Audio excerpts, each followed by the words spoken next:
J'ai suggéré d'ouvrir des bureaux aux États-Unis, à Boston, Chicago, Los Angeles et Dallas, en Europe à Bruxelles et Düsseldorf, et en Asie à Tokyo. Et quelques temps après, j'ai suggéré qu'on fasse également un bureau à Toronto.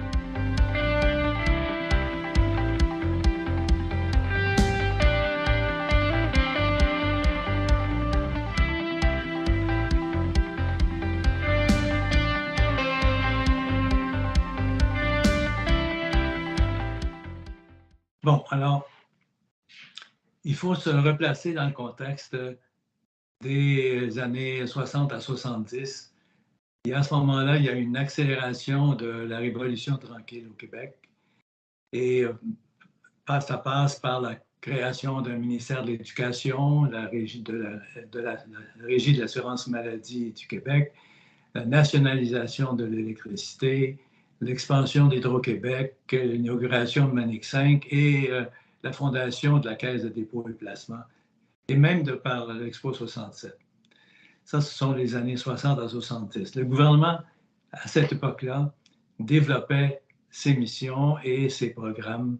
Et c'était un bon moment pour travailler au gouvernement du Québec.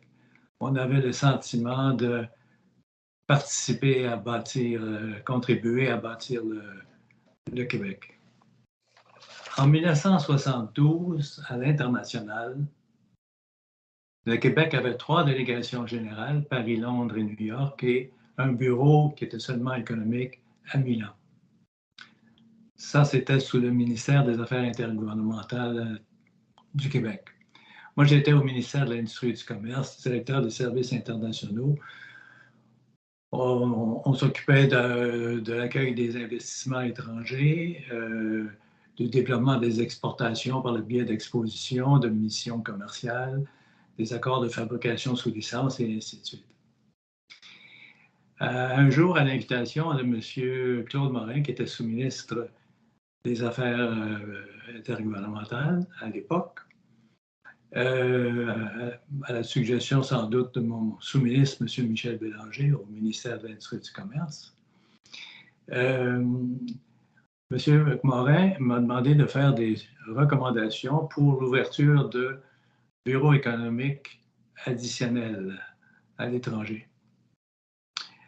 Alors, j'ai fait rapport quelques temps après, et j'ai suggéré d'ouvrir des bureaux aux États-Unis, à Boston, Chicago, Los Angeles et Dallas, en Europe à Bruxelles et Düsseldorf, et en Asie à Tokyo. Et quelques temps après, j'ai suggéré qu'on fasse également un bureau à Toronto. Bien sûr, Toronto n'était pas étranger au Canada, mais il était à l'extérieur du Québec. Alors, ça a été accepté. Et donc, sur les années 72-73, 8 nouveaux bureaux du Québec ont été, sous le ministère de l'Industrie et du Commerce, ont été inaugurés. Et les conseillers économiques des 3 délégations générales et de Milan ont été rattachés à notre ministère. À l'époque, le milieu des affaires au Québec était essentiellement anglophone, surtout dans le domaine des finances. Le bureau du Québec à Toronto avait 2 missions. La première, c'était de faire valoir les aspects positifs du Québec, son nouveau dynamisme, les progrès sur le plan économique et social qui étaient réalisés, son ouverture nouvelle sur l'extérieur et ses richesses naturelles, c'est beaucoup d'électricité, sa main-d'œuvre disponible et ainsi de suite. Par ailleurs, la deuxième mission, c'était d'atténuer l'image négative que certains anglophones avaient du Québec en Ontario et dans l'ouest du Canada. Il faut se rappeler que c'était à l'époque le FLQ et de la crise d'octobre, qu'il y avait un climat syndical que certains jugeaient houleux, qu'il y avait l'omniprésence jusqu'en 1960 du clergé dans l'éducation et la santé, et que les Québécois étaient en général moins intéressés aux affaires et moins bilingues qu'aujourd'hui, bien sûr.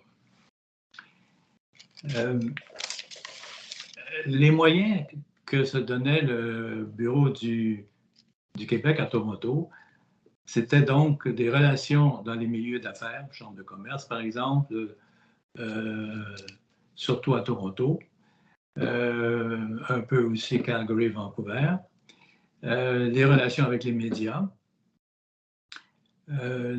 l'incitation auprès des entreprises de l'Ontario et de l'Ouest pour s'approvisionner au Québec, créer au Québec des filiales pour desservir les marchés étrangers, conclure des ententes de fabrication sous licence et d'autres sortes d'ententes de partenariats manufacturiers avec des entreprises du Québec et aider les entreprises du Québec à développer leur marché, leur vente en Ontario et dans l'Ouest. En ce qui a trait au poste de directeur du bureau de Toronto, ben, les qualités requises, c'était d'avoir des contacts, bien sûr, le plus développés possible au Québec et en Ontario et dans l'Ouest, dans les milieux d'affaires.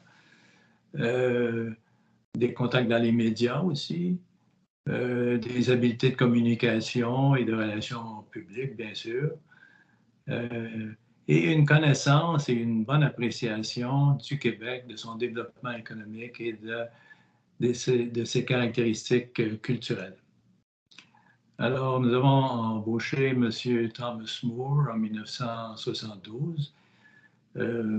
Cette personne qui avait déjà une belle carrière et des contacts dans le milieu des affaires, qui avait vécu au Québec et qui habitait à ce moment-là déjà depuis plusieurs années en Ontario. Aujourd'hui, on peut constater que beaucoup d'entreprises du Québec rayonnent en Ontario et à l'ouest du Canada. On peut mentionner Métro, Rona, Couche-Tard, SNC, Lavalin, CGI, Bombardier, CAE, Power Corporation, et ainsi de suite. Et la formation en administration des affaires s'est beaucoup développée au Québec. À compter des années 70, au HEC, McGill, UQAM, Concordia, et aussi les cours de développement en affaires des cadres d'entreprise.